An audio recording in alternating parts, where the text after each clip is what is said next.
Welcome to Hot Button Hashtags. My name is Matt. Earth Day is coming up in a few days, and thought we should talk about that. And I thought, hey, if I'm going to talk about it, maybe I should know what I'm talking about. So I did a little bit of research, and it didn't go well. I started thinking, Earth Day, let's all save the planet. And that made me think, what about all these people who say that, to save the planet, we're going to have to completely change the way we live. They're talking about getting rid of cars and lowering factory emissions, maybe getting rid of factories altogether. And they're also encouraging all of us to adopt a vegan lifestyle. And so I kind of started thinking along those lines when I did my research. And I started to think, what would it take for all of us to become self-sustained vegans?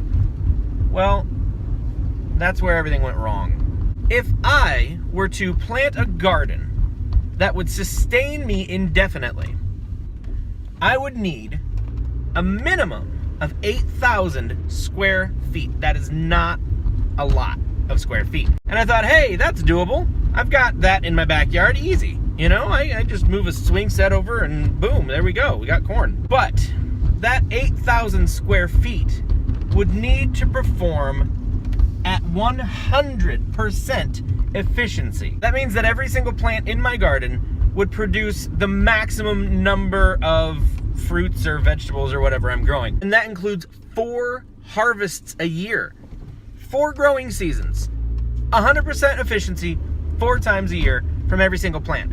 Now, that is if every single thing goes right. No bugs, no early frost, everything perfect. A more reasonable amount of land would be a full acre.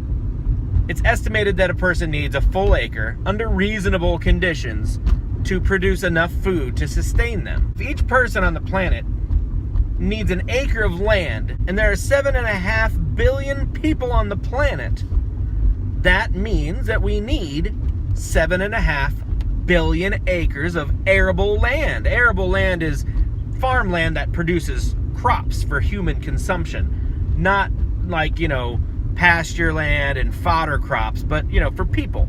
7.5 billion acres needed. There are currently 7.68 billion acres available. There's not a lot of wiggle room there.